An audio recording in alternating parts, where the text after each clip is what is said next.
हम लोग का जिंदगी का बहुत ही खूबसूरत दिन है, क्योंकि आज हम सभी ने अपने जिंदगी के लिए कुछ सीखने का और कुछ जानने का एक समय निकाला हुआ है। क्योंकि आज बहुत सारे लोग ऐसे होंगे इस वर्ल्ड में, इस दुनिया में, जो कहीं ना कहीं अपने काम में, अपने किसी परेशानी में, किसी दिक्कत में झेल रहे होंगे इस समय। लेकिन आज हम लोगों ने सारे दिक्कतों, सारे परेशानियों को छोड़ के, और आज हम लोग यहाँ पे आज अपने लाइफ में अपने गोल को हम लोग कैसे अचीव करेंगे उसके बारे में एक समय निकाला है। तो सबसे पहले तो इसके लिए आप सभी को धन्यवाद कि आपने अपने ज़िंदगी के लिए कुछ टाइम निकाला। और न्यू एसोसिएट को ऑर्गेनाइजेशन करने के बाद, ऑर्गेनाइज करने के बाद हम लोग क्या करते हैं कि जो भी व्यक्ति नया ज्वाइन होता है तो हम लोग ये सोचते हैं कि जैसे ज्वाइन होता है तुरंत लाखपति करोड़पति, और कुछ न जाने, कुछ बिना जाने वो अपने एक ऐसा ड्रीम बना लेता है जो पूरा नहीं हो पाता। एक तरह से कहा जाए तो एक ही बार वो छत पे चढ़ना चाहता है, एक ही स्टेप पे, जबकि एक सिस्टम है कि स्टेप बाय स्टेप हम लोग को छत पे चढ़ना है। एक कहावत यहाँ पे याद आ रहा है कि एक लड़का छोटा था और वो अपनी मम्मी से बोल रहा था कि मेरा एक पैर जमीन पे रहेगा तो दूसरा आसमान पे। तो मम्मी उसकी बोली कि भाई एक ही एक ही कक्षा है, वो भी फाड़ोगे क्या है। तो कहने का मतलब ये है कि अगर आसमान पे भी जाना है तो उसका इस्तेमाल हम लोग करना पड़ेगा, एक सिस्टम का इस्तेमाल करना पड़ेगा, एक तरीके का इस्तेमाल करना पड़ेगा। जो तरीका वो ये है कि हाँ, सभी के लिए वो इस चीज़ की जरूरत है कि हम लोग जैसे ज्वाइन होते हैं तो एक सर्किल है जिसको घुमाना पड़ता है। ज्वाइन होने के बाद लर्न करना पड़ता है। किसी भी चीज़ को अगर हमको करना है, उसमें आगे बढ़ना है, तो उसमें उसके बारे में सीखना पड़ेगा, उसके बारे में जानना पड़ेगा, और उसके बाद से फिर अर्न के बारे में सोचना है। क्योंकि देखिए, अर्न करने के लिए तो हम आए हैं, लेकिन जो चीज़ अर्न करना है वो कैसे अर्न करना है, उससे पहले आता है कि हमको कैसे अर्न करना है, तब जाके वो आएगा। तो फिर उसके बारे में हमको जानना है। अब यहाँ पे दे रहा है कि सक्सेस का एक वो रास्ता है जिसको हम सभी को इस डायरेक्ट सेलिंग में अगर सफल होना है, सफलता तक पहुंचना है, तो उस रास्ते को इस्तेमाल करना पड़ेगा। क्योंकि हम लोग एक मकान बनाते हैं तो पहले उसके चारों कोनों में उसका पिलर का इस्तेमाल करते हैं, पिलर बनाते हैं जिससे मकान मजबूती से अपने जगह पे खड़े रहे। तो इस बिजनेस का वो चारों पिलर ये यहाँ पे दे दिया है: पेशेंस, एटीट्यूड और टेचबिलिटी और हॉनेस्टी। क्योंकि ये चारों ऐसे पिलर हैं कि अगर इसको हम लोग मजबूती से नहीं बनाएंगे तो ये जो सक्सेस रूपी मकान है वो कभी भी गिर सकती है, कभी भी डगमगा सकती है। तो इस चारों पिलर को हम लोग को बना के रखना है। ये इसके बारे में हम लोग थोड़ा सा जानेंगे एक एक करके कि पेशेंस कैसे काम करता है। पेशेंस के बारे में यहाँ पे एक दिया हुआ है कि दो लोग मछली मार रहे हैं, जहाँ पे देख रहे होंगे आप सीन में। और मछली मारते समय हम लोग पेशेंस कितना बनाते हैं, आप लोग भी देखे होंगे। पुराने जमाने में हम लोग जब ये बंसी लगाते थे तो ऊपर से उसका जो पानी के ऊपर जो एक लकड़ी रहता था, उसको एक निगाह बना के हम लोग ताकते थे। भले 1 घंटा 2 घंटा भी लग जाए, लेकिन उस पे से दिमाग हम लोग नहीं हटाते थे, और तब तक पेशेंस बनाते थे, तब तक मछली पकड़ाना ना जाए। तो ये पेशेंस का एक ये बहुत बड़ा उदाहरण है। क्योंकि अगर किसी चीज़ को पाना है, किसी चीज़ को पकड़ना है, तो उस पे एक निगाह लगा के और सिस्टम से एकदम रहना पड़ेगा, तभी जाके वो चीज़ हमको हासिल हो पाएगा। इसी प्रकार ठीक इसमें भी हम लोगों को पेशेंस बनाना पड़ेगा। अगर एक एक औरत को अगर माँ बनना है तो किसी तरह से उसको 9 महीने का पेशेंस तो बनाना ही पड़ेगा। अगर वो सोचे कि हमको 2 महीने में, 3 महीने में, 5 महीने में हमको बच्चा मिल जाए, हमको माँ का सुख मिल जाए, तो संभव नहीं है। ये प्रकृति का एक नियम है कि आपको 9 महीने बाद ही मिलेगा। ठीक उसी प्रकार हम लोगों को भी इस बिजनेस में एक एक प्रोसेस है जिसको हम लोग को फॉलो करना है, उससे हो के गुजरना है, और तभी जाके हमको वो सफलता मिलेगी। ठीक उसी प्रकार हम लोगों को डायरेक्ट सेलिंग में भी एक पेशेंस रूपी एक पिलर को अपने साथ इतने मजबूती से रखना पड़ेगा ताकि हम लोग सफलता तक पहुंच सकें। अब पेशेंस के बाद आता है एटीट्यूड इज एवरीथिंग। एटीट्यूड ऐसा चीज है, एटीट्यूड यानी नजरिया, देखने का नजरिया। किसी भी चीज को हम किस नजरिए से देख रहे हैं, सबसे महत्वपूर्ण चीज ये होता है।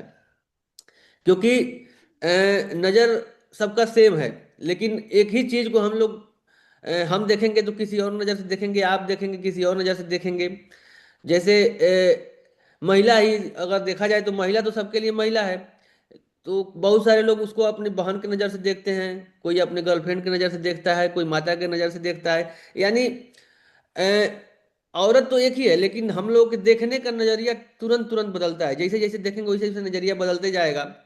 तो अपने नज़रिए को हम लोग कैसे इसमें पॉजिटिव बना के रखेंगे, सिर्फ उस चीज़ को देखना है, क्योंकि हमको जो चीज़ पाना है उसमें दिक्कतें भी आएंगी, परेशानियां भी आएगी, समस्या भी आएगा, लेकिन हम लोग देख किस नज़र से रहे हैं, सारा चीज़ उसी पर डिपेंड करता है। एक लोग क्या करते हैं कि देखिए, जो इसके पास निगेटिव माइंडसेट होता है और जिसके पास पॉजिटिव माइंडसेट होता है, दोनों में अंतर क्या होता है कि अगर जो निगेटिव माइंडसेट वाला होगा, अगर 3 4 5 प्लान कराएगा, 5 प्लान होगा, तो निगेटिव है तो वो उसको लगेगा कि सब लोग ये नहीं नहीं बोल रहे हैं, तो वो नो सुन के 4 5 प्लान के बाद बोलेगा कि अब छठे के पास क्या जाए, वो उसका भी वही हाल होगा। लेकिन जो पॉजिटिव माइंडसेट वाला होगा कि वो ये सोचेगा कि 5 ना बोले तो क्या होगा, छठे के पास जाएंगे, सातवें के पास जाएंगे, आठवें के पास जाएंगे, कोई ना कोई तो मिल ही जाएगा। लेकिन निगेटिव माइंडसेट वाला 2 3 5 प्लान होगा नो, उसके बाद से वो ऑटोमेटिक वो खुद निगेटिव हो जाएगा और अपलाइन के पास ऐसा मुंह बना के जाएगा कि भाई सब इसी तरह से हो रहा है। तो निगेटिव और पॉजिटिव में इतना अंतर होता है कि एक आदमी उसी में एक अपना रास्ता ढूंढता है और एक आदमी वहीं से वो क्विट कर जाता है। तो ये हमेशा अपना नजरिया पॉजिटिव बना के रखना है। उसके बाद से यहाँ पे दे रहा टेचिबिलिटी, सीखने की जिज्ञासा जिसको हम लोग बोलते हैं, कि हर चीज को करने और सीखने का एक अंदर से ही ललक होना चाहिए। कि हमको कितना भी बताने का, सिखाने का, चाहे किसी को ज्ञान देने का अगर इच्छा है, लेकिन अगर सामने वाले के अंदर वो इच्छा नहीं है, चाहे मान लीजिए हमको अ, अपने टीम के प्रति सपोर्टिव सपोर्टिव माइंड है हमारा, लेकिन अगर हमारा टीम ही उस प्रकार ना हो, वो चाहता ही ना हो, तो कुछ कुछ होने वाला नहीं है। जैसे हम लोग किसी नए व्यक्ति को ज्वाइन कराते हैं और हम लोग सोचते हैं कि उसके साथ हम लोग काम करें, लेकिन अगर उसके अंदर भी अगर ये इच्छा न हो कि हम, वो ये बेमन का ध्यान लगा रहा हो कि हम काम करेंगे नहीं करेंगे, चाहे चलिए करके देखते हैं, जब तक उसके अंदर थोड़ा सी इच्छा नहीं होगा तब तक हम कितना भी उसके प्रति सपोर्टिव माइंड लेके चलें, लेकिन वो उसका काम नहीं होगा। जिस दिन वो 1% भी ध्यान लगाना शुरू करे, हाँ चलो करके देखते हैं, तभी से काम होगा। क्योंकि बहुत सारे लोग ऐसे मिलते हैं और बहुत सारे लोग ऐसे ज्वाइन भी होते हैं, और ज्वाइन होने के बाद 2 4 5 प्लान करने के बाद एक दिन ऐसा आता है कि जब उसके साथ हमेशा अगर नेगेटिव काम हुआ, चाहे नेगेटिव रिजल्ट आया, तो वो छोड़ देता है। लेकिन जो व्यक्ति सीखा रहता है, जो जानता है तरीके के बारे में, जो सिस्टम के बारे में जानता है कि ये इसका एक पार्ट ऑफ प्रोसेस है, ये सब होता है इसमें, जो सीखा रहता है, जानता है इस सिस्टम के बारे में, वो निगेटिव नहीं होगा। वो कहेगा चलो ये अगला कोई मिलेगा, उसके अगला कोई मिलेगा, नेक्स्ट मिलेगा। तो ये हमेशा कब होगा, कब आदमी क्विट नहीं करेगा इस बिजनेस को, जब सीखा रहेगा, जानता रहेगा, तो वो हो जाएगा। क्योंकि देखिए, चीजें हम लोग नए खरीदते हैं, तो जब तक नया रहता है तब तक तो चलता है, लेकिन जाहिर सी बात है, चलेगा तो खराबी भी आएगी। हम लोग गाड़ी खरीदते हैं, उसको महीने महीने में सर्विसिंग कराते हैं, महीने 2 महीने में सर्विसिंग हमेशा कराते रहते हैं। क्यों कराते हैं? क्योंकि उसमें एक इंजन लगा हुआ है, उसका प्रोसेस है चलना, और जब चलेगा तो कुछ ना कुछ दिक्कत भी आएगी, और दिक्कत आएगी तो उसके लिए मैकेनिक भी है। इसी प्रकार इसमें अगर हम सीखे रहेंगे, दिक्कत आएगी, और दिक्कत आएगी तो उसको कैसे सॉल्व करना है इसके बारे में जब जानकारी रहेगा, तो दिक्कत जीरो हो जाएगा। लेकिन अगर नहीं सीखे हैं तो वो बहुत बड़ा मुश्किल हो जाएगा। तो इसी प्रकार सीखने का जिज्ञासा होना चाहिए। और चौथा दे रहा है हॉनेस्टी, यानी ईमानदारी होना चाहिए। बिजनेस पूरी ईमानदारी, पूरी तरह से ईमानदारी का बिजनेस है। ये कलयुग में एक तरह से कहा जाए तो सतयुग का बिजनेस है, क्योंकि कलयुग में बहुत कम लोग ही ईमानदार मिलते हैं। लेकिन इस बिजनेस में आपको हमको अगर सफलता लेना है तो 100% ईमानदारी से काम करना पड़ेगा, अपने प्रति, अपने टीम के प्रति, अपने अपलाइन के प्रति, सारे तरह से एकदम ईमानदारी का परिचय देते हुए। ये ना देखना है कि हमको कौन देख रहा है ना देख रहा है, क्योंकि बहुत सारे लोग सोचते हैं कि कौन देख रहा है, कुछ होने वाला नहीं है, कोई जानेगा नहीं। लेकिन इससे ऐसा नहीं है कि जिस प्रोसेस से आप जा रहे हैं, आपका अपलाइन भी उस प्रोसेस को पार कर चुका है, वो भी जानता है कि यहाँ पे क्या दिक्कत आएगा। तो लोगों को मालूम चल जाता है। तो होनेस्टी का परिचय देना है। बाकी यहाँ पे दे रहा है डुप्लीकेशन करना है, क्योंकि हम लोग हर जहाँ भी पढ़े लिखे हैं, जहाँ भी ज्ञान अर्जित किए हैं, हर जगह बताया गया है कि कॉपी नहीं करना है, डुप्लीकेट नहीं करना है, नकल नहीं मारना है। लेकिन एक बिजनेस ऐसा है कि यहाँ पे डुप्लीकेशन का बहुत बड़ा महत्व होता है, क्योंकि हम लोग जिसको देख के आगे बढ़ना चाह रहे हैं, अगर उसका कॉपी नहीं करेंगे, उसका डुप्लीकेशन नहीं करेंगे, तो इस बिजनेस में फेल हो सकते हैं। क्योंकि हमको उसी को देखना है। यहाँ पे दिया गया है मंकी सी मंकी डू, क्योंकि एक बंदर अगर जा रहा है तो उसके पीछे पीछे सारे बंदर देख के चले जाते हैं। ठीक उसी प्रकार इस बिजनेस में जो अपलाइन, जो ग्रोइंग अपलाइन है, क्योंकि अपलाइन का लाइन बहुत लंबा होता है, लेकिन इसमें कौन ग्रोइंग अपलाइन है, कौन एथिक के साथ ईमानदारी के साथ इस बिजनेस में आगे बढ़ रहा है, उसको हमको कॉपी करना है, उसको नकल करना है। और वही चीज, क्योंकि देखिए जो चीज नकल करने योग्य होती है, कॉपी करने योग्य होती है, उसी का कॉपी होता है। एक अगर हम लोग पेपर लेके जाते हैं फोटोकॉपी कराने, तो फोटोकॉपी किस लिए कराते हैं कि सेम चीज हमको उसी पैटर्न पे दूसरे पेपर पे मिल जाए। ठीक उसी प्रकार अगर हमको, अगर किसी को हम अपना आइडियल मान रहे हैं, तो उसका कॉपी करना, हूबहू उसके कॉपी क्या कर रहा है, कैसे कर रहा है, किस तरह से कर रहा है, ये सारी चीज़ों का कॉपी करेंगे। और अगर हम कॉपी कर सकते हैं किसी चीज़ का, तो जाहिर सी बात है कि हमारे टीम में भी जो लोग आएंगे हमारा भी कॉपी करेंगे। तो ये चीज़ करना है। और यहाँ पे दे रहा है द हनी बी वे। हनी का यानी इसमें अगर एक मलाई पाना है, एक हनी पाना है, तो इसमें तीन चार चीज़ों को देखना है कि कैसे कैसे ले सकते हैं हम लोग सिंगल माइंड अप्रोच करके। यानी अपलाइन के सीरीज में बहुत सारे ऐसे अपलाइन होते हैं कि कुछ गलत भी करते हैं, कुछ सही भी करते हैं। तो हमको हर बार उनके सही चीज़ों को कॉपी करना है और सिंगल माइंड पे काम करना है, क्योंकि बहुत सारे लोग राय देने आते हैं और राय देते हैं, लेकिन हम लोग सुनना सबका है, किसी को नाराज नहीं करना है, लेकिन एक आदमी को ऐसा आइडियल चुन लेना है, एक आदमी को ऐसा अपना गुरु बना लेना है, मेंटर बना लेना है कि उसकी बात नहीं कटे, बाकी सबकी कट जाए लेकिन उसकी बात नहीं करना चाहिए। तभी जाके आप अगले अपने मंजिल तक पहुंच सकते हैं। तो यानी अपने माइंड को एक आदमी पे टिका दीजिए और उसी का कहा मानिए, उसी का कहा सुनिए, उसी के बनाए हुए रास्ते पे चलिए, तो जाहिर सी बात है सफलता मिल जाएगी। Repeat successful action. जो चीज सफलता के लिए हमको हमेशा बार बार बार बार बार बार करना पड़े, वो हमेशा करते रहिए, क्योंकि रिपीटेशन आपको एक तरह से परफेक्शन की तरफ ले जाता है, आपको परफेक्ट बनाता है और आप सफल हो जाएंगे। सक्सेसफुल लोगों का रिपीटेशन करिए। सी डुप्लीकेट, और जैसे वो कर रहे हैं, जिस तरह से कर रहे हैं, बिल्कुल देख के करते रहिए और इंजॉय के साथ अपने काम को करिए। क्योंकि देखिए जब काम को हम इंजॉय के साथ करेंगे, तो काम काम नहीं लगेगा और ना काम में थकान होगी। लेकिन उसी चीज, क्योंकि हम लोग जब देखे हैं कि दिन दिन भर अगर पहले छोटे थे खेलते थे थकान नहीं होती थी, आज अगर 2 घंटा काम करना पड़ जाए थकान महसूस होने लगती है। उसका सिर्फ एक कारण है कि हम काम को काम समझ रहे हैं। लेकिन जब काम को इंजॉय समझ के करेंगे, तो थकान कभी नहीं होगी और ना ही कभी हरासमेंट होगा। तो ये इंजॉय करते हुए काम करने का बिजनेस है। जब खुश होकर बिजनेस करेंगे तो काम का बोझ आपके सर पे आएगा ही नहीं। अब उसके लिए करना क्या है, what to do, only 3 thing give you 100% success. यानी तीन वो ऐसी चीजें हैं जिनको जो हमको 100% सफलता दिला सकती है इस बिजनेस में, जिसमें 90% सिर्फ एक्साइटमेंट है। 90% एक्साइटमेंट से बिजनेस इसलिए होता है कि अगर आप किसी को इनवाइट कर रहे हैं, किसी को प्लान कर रहे हैं, फॉलो अप कर रहे हैं, और आपके अंदर वो एक्साइटमेंट नहीं है, तो वो व्यक्ति कहेगा कि भाई इसके साथ ये तो खुद मरा हुआ है, इसके साथ जाके क्या फायदा है। लेकिन वही अगर हम हंस के, अगर खुश होके इस बिजनेस को एक्साइटमेंट के साथ कर रहे हैं, तो हर आदमी चाहता है कि हंसते हुए आदमी के साथ रहे, हंसते हुए आदमी के साथ बात करे। और खुश जो हमेशा रह रहा है, तो जाहिर सी बात है जो अगल बगल जो लोग रहेंगे उसको भी खुशी पहुंचाएगा। तो ये 90% एक्साइटमेंट का बिजनेस है। अब इस पे एक छोटा सा कहानी हमको याद आ रहा है कि एक चोर था जो अपने रास्ते पे जा रहा था और इस ध्यान में जा रहा था कि कोई मिल जाए जिससे हमको कुछ चोरी करने को मिल जाए। एक उसी रास्ते पे एक औरत भी जा रही थी और वो अपना श्रृंगार करके और अच्छी तरीके से अपने रोड पे चल रही थी। वो चोर आया, उसका गले का हार खींच के और चल दिया और भागने लगा। कुछ दूर आगे जाके जब वो पीछे मुड़ के देखा तो वो औरत हंस रही है। तो उसको लगा कि भाई ये इसका हमने गहना चुराया है और हार लेके भाग रहा हूँ, फिर भी ये हंस रही है, इसका मतलब है कि ये नकली है। और वो क्या किया कि वहीं पे वो हार फेंक दिया और चला गया, भाग गया फिर वहां से। यानी खुश रहने पे इतना बड़ा असर उस चोर के ऊपर पड़ा कि उसको लगा कि ये नकली है। अब ये वो नहीं देखा कि असली है कि नकली है, लेकिन वो फेंक दिया। तो खुशी से ये इस कहानी से ये हम लोग को सीखने को मिलता है कि अगर खुश रहते हैं तो आई हुई विपत्ति भी आप अगर खुशी खुशी टाल रहे हैं, तो वो आपके लिए इंजॉय मोमेंट हो जाएगा। तो एक तरह से आप अपने माइंड को हमेशा अगर खुश रखते हैं, तो हर काम आसान लगेगा, हर चीज अच्छा लगेगा।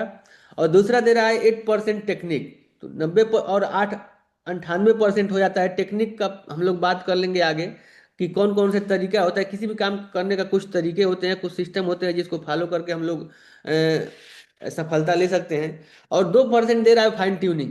फाइन ट्यूनिंग का मतलब होता है तालमेल, अच्छा तालमेल हमको अपने टीम से, अपने अपलाइन से बना के रखना है, क्योंकि ये लोगों का बिजनेस है और लोग इसमें हर तरह के आते हैं। कोई थोड़ा अच्छा भी आएगा, कोई थोड़ा बुरा भी आएगा, लेकिन कब सबको कैसे मिला के और तालमेल बैठा के हमको चलना है और सबको एक राह पे, एक सफलता की राह पे चलाना है, उसका हम लोग को तरीका आना चाहिए। तो ये 2% फाइन ट्यूनिंग जो होता है, दोनों ऊपर के जो 98% है, इस पे भारी पड़ जाता है। हम लोग के घर में अगर कुछ फंक्शन पड़ता है, खाना पीना बनवाते हैं और लाखों रुपए खाने पीने के सामान पे खर्चा कर दे और 10 रुपए का अगर सिर्फ नमक न डालें, तो सारा खाना बेकार हो जाता है, सारा स्वाद बेकार हो जाता है। ठीक उसी प्रकार इस बिजनेस में ये 2% फाइन ट्यूनिंग जो होता है, बहुत जबरदस्ती होता है। इसको हम लोग को हमेशा बना के रखना है, हमेशा इसका ध्यान रखना है कि फाइन ट्यूनिंग कभी किसी से गड़बड़ ना हो, क्योंकि हर समय कहीं ना कहीं किसी न किसी व्यक्ति का काम हमको उससे काम पड़ सकता है। तो फाइन ट्यूनिंग बना रहेगा तो बहुत जबरदस्त इसका फायदा फील्ड में मिलने वाला है, क्योंकि हम लोग फील्ड में रहना है, लोगों के बीच में रहना है, कब किससे कैसे जरूरत पड़ जाए, किस तरह से उससे हमारा काम निकल जाएगा, ये सब फाइन ट्यूनिंग पर डिपेंड करता है। तो ये तीन चीजें हैं। और थ्री कार्डिनल रूल के बारे में हम लोग सभी लोग जानते हैं, क्योंकि ये एक ऐसा बिजनेस है, चाहे किसी भी फील्ड में आप जाएंगे और उसके कुछ तौर तरीके, कुछ उसके रूल्स होते हैं। हम लोग परीक्षा दिए हैं तो देते थे, शुरू में तो ये आता था कि ये अब प्रश्न अनिवार्य है। ठीक उसी प्रकार इस बिजनेस में ये तीन रूल ऐसे हैं, तीन चीज ऐसी हैं जिनको एकदम ये अनिवार्य, इसको फॉलो करना ही करना है। पहला दे रहा है, never do any new thing without asking your active and successful upline. यानी कोई भी नया चीज अगर इस बिजनेस के प्रति करने जा रहे हैं, चाहे कोई नया सोच आपके मन में आया है, तो बिना अपने एक्टिव और सक्सेसफुल अपलाइन से बिना पूछे मत करें, क्योंकि जो चीज आपके मन में आया है उसके दिमाग में भी आया होगा, उसने भी किया होगा, तो वो आपको बेहतर रास्ता दिखा सकता है। दूसरा दे रहा है, never pass negative to down line and cross line. कोई भी अपने डाउन लाइन में चाहे अपने क्रॉस लाइन में निगेटिव बात नहीं करना है। जो भी बात करनी है अपने अपलाइन से अकेले में बैठ के बात करिए, उसका जरूर समाधान निकलेगा, क्योंकि उस रास्ते पे वो भी चले हैं, उनके पास वो भी निगेटिविटी आई होगी, उसको जरूर वो हल किए होंगे। तो कैसे हल किया है उन्होंने, उनसे बात करिए, वो बताएंगे। उसके बाद से तीसरा दे रहा है, never ever play with family member ego money. ये पैसा इसमें दे रहा है कि किसी के पैसे के साथ, किसी के फैमिली के मेंबर के साथ, किसी के ईगो के साथ खिलवाड़ नहीं करना है, क्योंकि ये एक ऐसा बिजनेस है, लोगों के बीच में रहना है, लोगों के फैमिली तक हमको जाना है, उनके घर तक जाना है। तो किसी के पैसे के साथ, किसी के ईगो के साथ, और किसी को ऐसा चीज नहीं बोल देना है जिसके ईगो को ठेस पहुंचे। और क्योंकि हम लोग इसमें पैसे भी आते हैं आईडी लगाने के लिए, तो उस किसी के पैसे के साथ खिलवाड़ नहीं करना है। जिस चीज के लिए जो पैसा आया है उसी चीज में लगाना है, उसको इंतजार नहीं कराना है। ये तीन चीजों का ध्यान रखना है। अभी यहाँ पे दे रहा मैजिक ऑफ थिंकिंग बिग, क्योंकि किसी भी काम को हम लोग को करने का जब तक दिमाग में नहीं आएगा तब तक वो हकीकत में कभी नहीं आएगा। तो पहले तो हमको अपना जीवन वैसा ही बनाना है जैसे हमारे विचार से बनाते हैं, क्योंकि हमारा जीवन ऐसा ही है। जो चीज़ हम लोग सोचते हैं वो दिमाग में जाता है, और उसी तरह से हम लोग का हाथ पैर और सारे चीज एक्टिविटी काम करने लगते हैं। तो हर चीज को पहले अपने दिमाग में अच्छी तरीके से बड़ा चीज को डालिए और उसका विचार करिए, फिर उस तरह से काम होगा। क्योंकि बहुत सारे लोग छोटी सोच के साथ आते हैं और छोटी चीज ही पा के रह जाते हैं, और बहुत सारे लोग बड़े सोच के साथ आते हैं और बड़ा करके जाते हैं इस बिजनेस में। तो अपने मस्तिष्क की नियमित सफाई करिए और हमेशा बड़ा सोचिए, क्योंकि बड़ा सोचेंगे तो बड़ा मिलेगा। छोटा सोचा, अब हमको आपसे अगर ये कहें कि हमको आप 100 रुपया दीजिए, तो आपके पास होगा तो बहुत ज्यादा देंगे, तो 100 रुपया ही देंगे। लेकिन हम आपसे 10,000 मांगे, तो अगर नहीं भी होगा तब भी आप 100 रुपया तो देंगे नहीं। ये सोचेंगे कि भाई 10,000 मांग रहा है तो चलो इसको कम से कम नहीं उतना मदद कर सकते हैं, तो 5,000 दे दें, 2,000 दे दें, 6,000 दे दें, 8,000 दे दें, यानी 100 से तो बड़ा ही देंगे। तो बड़ा चीज जब सोचेंगे तो बड़ा चीज मिलेगा, क्योंकि देने वाला ऊपर वाला है और उसके पास इतना क्षमता है कि आपको कुछ भी दे सकता है। तो जब मांगना ही है तो छोटा चीज, और सोचना ही है तो छोटा चीज क्यों सोचें, बड़ा सोचने में ही ये भलाई है। अभी यहाँ पे 8 स्टेप, जो 8 तरीके हैं, उसके बारे में आप दे रहा है, dream list, invitation, show the plan, follow up, 100% user, be a team player, tape book और फंक्शन। ये 8 चीजें ऐसी हैं जो हमारे बिजनेस में, ये तरीका ऐसा है कि जो हमको सफलता तक पहुंचा सकता है। तो पहला जिसमें दे रहा है ड्रीम, क्योंकि किसी भी चीज को, ड्रीम को जब तक हम सोचेंगे नहीं, दिमाग में नहीं लाएंगे, तो वो पूरा नहीं होगा। अच्छा ड्रीम सोच ले, अच्छा ड्रीम है क्या चीज? ड्रीम, बहुत सारे लोग ये भी सोचते हैं कि ड्रीम बनाने बैठते हैं तो ड्रीम बना ही नहीं पाते हैं। तो ड्रीम होता क्या है? अच्छा, हम लोग मार्केट में निकले और जो चीज़ हमको प्रभावित कर दे, जो चीज़ हमको देख के लगे कि साला अपने पास भी होना चाहिए, वही हमारा ड्रीम है, उसी को लिखिए, उसी को पूरा करने के लिए लग जाइए। अच्छा, ड्रीम सिर्फ सोच लेने से और लिख लेने से भी पूरा नहीं होगा। ड्रीम को हमको गोल में कन्वर्ट करना पड़ेगा, एक पॉइंट बनाना पड़ेगा, एक डेट लिखना पड़ेगा कि हमको इस ड्रीम को, इस चीज़ को किस समय, किस कैसा चाहिए, किस तरह से चाहिए, ये सारा चीज लिखना पड़ेगा। क्योंकि देखिए, हर चीज का, छोटी मोटी चीज का हम लोग नक्शा बना, घर बनाना है तो नक्शा बनाते हैं और उसको डिजाइन करवाते हैं कि कैसे बनाना है, किस तरह से बनाना है। फिर उसके बाद हम लोग ड्रीम के बाद आते हैं तो लिस्ट पे। अब मकान ही बनवाना है तो लिस्ट बनेगा कि हमको ये सामान इस मकान में चाहिए। चाहे हमारे घर कोई फंक्शन पड़ रहा है, हम लोग घर का अगर डेली का अगर ग्रोसरी का सामान भी खरीदने जा रहे हैं, डेली वेज का, तो उसके लिए भी लिस्ट बनाते हैं। अगर लिस्ट नहीं बनाएंगे तो जाहिर सी बात है कि कुछ ना कुछ सामान छूट जाएगा, नहीं ले पाएंगे और हमारा समय भी बर्बाद होगा। तो हर छोटी मोटी चीज के लिए हम उसका एक प्लानिंग कर रहे हैं, उसका एक लिस्ट बना रहे हैं, उसका नक्शा बनवा रहे हैं, छोटी छोटी ऑर्डिनरी चीज के लिए। लेकिन अपने लाइफ को सक्सेस की तरफ ले जाना है, सफलता तक पहुंचना है, उसके लिए हम लोग के पास ना कोई प्लानिंग है, ना कोई लिस्ट है, ना कोई चीज है। तो हमको ये फोकस करना है कि हम अपनी जिंदगी का एक ड्रीम पूरा करने जा रहे हैं, अपने लाइफ को सेट करने जा रहे हैं। तो उस चीज का ना कोई नक्शा है, ना कोई ड्रीम है, ना कोई लिस्ट है। तो आप कैसे सोच सकते हैं कि हम सफलता तक जा सकते हैं?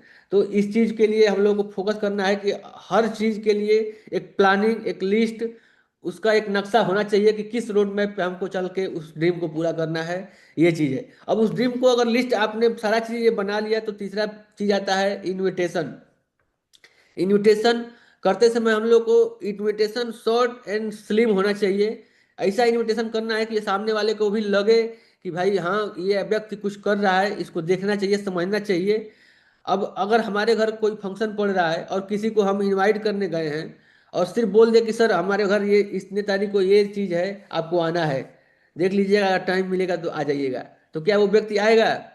वो कहेगा कि भाई जब देखना ही है तो चलो, वो अपना काम पहले देखेगा। लेकिन अगर वहीं पे हम उस व्यक्ति को बोले कि सर हमारे आप गार्जियन स्वरूप हैं, आप रहेंगे तो हमारे सर पे एक हाथ रहेगा, कोई छोटा मोटा भी काम हमको करना हो, चाहे फंक्शन में, हम काम तो सारा कर लेंगे, लेकिन आपका हमारे सर पे अगर हाथ रहेगा तो हम उसको और अच्छे तरीके से कर लेंगे। आपको बिल्कुल आना है, एकदम जरूर आना है। तो वो व्यक्ति निश्चित आएगा। तो इनविटेशन का एक ऐसा अपना थीम बनाइए, एक ऐसा वर्ड बनाइए जिससे व्यक्ति ना कर ही ना सके, आपको जरूर समझ दे, आपका प्लान देखे। और प्लान दिखाते समय दो चार बातों का बिल्कुल ध्यान रखना है कि प्लान ऐसे जगह पे हो जहाँ पे कोई अलग से शोरगुल ना हो। और आप प्लान बता रहे हो तो आप उसकी बात सुने, वो आपकी बात अच्छी तरीके से सुने और अच्छी तरीके से प्लान हो। प्लान से करते समय अपने ड्रेसअप का बिल्कुल ध्यान देना है, किसी भी ड्रेस में नहीं चला जाना है, क्योंकि ये प्रोफेशनल बिजनेस है और प्रोफेशनल तरीके से जब करेंगे तो उसी हिसाब से रिजल्ट निकलेगा। तो ये सब चीज़ों को ध्यान देना है। उसके बाद प्लान करते समय फॉलोअप, फॉलोअप का हिंदी होता है पीछा करना, लेकिन इस बिजनेस में कहा गया है कि शंके का समाधान करना। हम जब प्लान करने के बाद फॉलोअप एक ऐसा प्रोसेस है कि जिसको हमको लाइफ टाइम करना है, उससे हमेशा मिलते रहना है। उसके कुछ डाउट है, कुछ क्वेश्चन है, उसको क्लियर करेंगे, वो बिजनेस में आएगा। उसके पास 100%, उसके बाद आता है 100% यूजर। 100% यूजर यानी आप इस बिजनेस के बारे में, इसके बारे में सारा चीज़ बताना जानते हो, प्लान बताना जानते हो, लिस्ट बनाना जानते हो, इन्विटेशन करना जानते हो। उसके बाद से अपने प्रोडक्ट के क्या क्या फायदे हैं, कैसे फायदे करते हैं, कैसे यूज करना है, और अपने खुद यूज करेंगे तब जाके सामने वालों को कॉन्फिडेंस के साथ बता पाएंगे। इस सारे चीज़ों के बारे में आप 100% जब क्योर हो जाए कि हाँ ये प्रोडक्ट कैसे काम करता है, किस तरह से काम करता है, फिर आप सामने वाले को बता सकते हैं। तो 100% यूजर बनना भी जरूरी है। और बी ए टीम प्लेयर। हम लोग जिस खेल को खेल रहे हैं उस खेल में 100% हम लोगों को खेलने आना चाहिए, कैसे खेलना है उसके बारे में जानना जानना चाहिए। ये सारे चीज़ों के बारे में एकदम 100% सक्सेस। इस चीज़ को अगर हम एक एक स्टेप अगर उठा के बात करेंगे तो समय ज़्यादा लगेगा। उसके बाद से दे रहा टेप बुक और फंक्शन। हर अपने उस ट्रेनिंग में, मीटिंग में जाना चाहिए जिसमें हम लोग को काम करने करने में, आगे बढ़ने में सहायता मिले। और वैसे किताबें को हम लोग को हमेशा डेली आधा घंटा 1 घंटा पढ़ना चाहिए, जिसमें हमको एक विश्वास बने, क्योंकि बुक ऐसा चीज है कि हमको वहाँ पे बिलीफ सिस्टम मजबूत होता है हमारा पढ़ने से। क्योंकि जब हम ये पढ़ते हैं और जानते हैं तो ये लगता है कि ये आज का नहीं सिस्टम है, ये पीछे सैकड़ों साल पहले से ऐसा सिस्टम बनाया गया है, ऐसा ये प्रोसेस है, ये रास्ता है, इस पे चलना ही पड़ेगा। तो हम लोग को बिलीव बढ़ता है। और ये सारी चीजें करने से हमको ये होता है, क्योंकि देखिए हम लोग जब प्रोस्पेक्टिंग करते हैं, बात करते हैं, किसी को लिस्ट में शामिल करते हैं, तो प्रोस्पेक्टिंग करने से पहले हमको सस्पेक्टिंग करना पड़ता है। किसी को अगर लिस्ट में डाल रहे हैं तो पहले उसके बारे में जान लीजिए, क्या कर रहा है, कैसे कर रहा है, उसके बाद से उसको प्रोस्पेक्ट बनाइए अपना। क्योंकि प्रोस्पेक्टिंग से पहले सस्पेक्ट होना उस व्यक्ति को बहुत जरूरी है। अपने लिस्ट में शामिल करिए किस कैटेगरी का है, किस काम में वो काम कर रहा है, कैसा है, किस तरह का है। जब ये चीज जान लेंगे, क्योंकि कोई भी चीज हम लोग करने जाते हैं तो उसका एक होमवर्क होना चाहिए। होमवर्क होगा तो रिजल्ट अच्छा होगा। तो और बाकी चीज डिसिप्लिन में हमको सारे चीज करना है। ये आठों ऐसे मंत्र हैं जिसको अगर हम लोग डिसिप्लिन से फॉलो नहीं करेंगे तो डिसिप्लिन ऐसा चीज है कि एक तरह से कहा जाए, एक फौजी था और वो अपने घर आया था, उसकी एक भैंस थी, वो दूध निकाल रहा था। तो उसकी औरत दूध निकालते समय वो भैंस लात मार दी और दूध पूरा गिर गया। तो उसकी औरत देख रही थी सारी चीजें, और वो फौजी क्या किया, लाठी से उठ के और उस अपने भैंस को मारने लगा। उसकी औरत आई तो बोली, तो क्या दूध ही नहीं गिरा है, क्यों मार रहे हैं? तो वो बोला कि दूध गिर गया उससे मतलब नहीं है, इसने लात क्यों मारा, ये डिसिप्लिन की बात है, ये डिसिप्लिन में रहनी चाहिए, दूध दे चाहे ना दे लेकिन डिसिप्लिन होना चाहिए। तो जब डिसिप्लिन में आ जाते हैं जानवर, तो उसको भी देखने के लिए टिकट लगता है। और हम लोग अगर डिसिप्लिन में आ जाए तो क्या हो सकता है, आप लोग खूब अंदाजा लगा सकते हैं। तो बाकी जो भी सिस्टम है सारी चीज़ों को डिसिप्लिन में करना है। और हम आज की मीटिंग अब यहीं पे क्लोज करेंगे, क्योंकि टाइम बहुत ज़्यादा हो गया है। और हम लोग अब ये जानेंगे कि आप लोग को आज का मीटिंग कैसा लगा। फिर समय मिलेगा तो इसको हम लोग तोड़ के और स्टेप बाय स्टेप इसको बनाएंगे। चलिए सर, बहुत बहुत धन्यवाद, थैंक यू। आज की मीटिंग के लिए सर को मैं जाऊंगा एक पूरी टीम से, ठीक है। सर के लिए जबरदस्त ताली बजाए।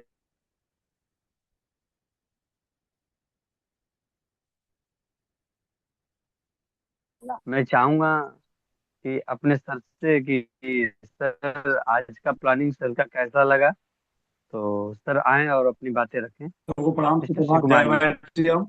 सब प्लानिंग तो एकदम जबरदस्त रहा, बहुत अच्छा रहा। बस इतना ही हम लोग सीख लें, जितना आज बताया जा रहा है उसी को हम लोग नकल करके और उसी पर हम लोग अपने आप को रोड मैप बना लें कि मुझे आज के बाद यही करना है।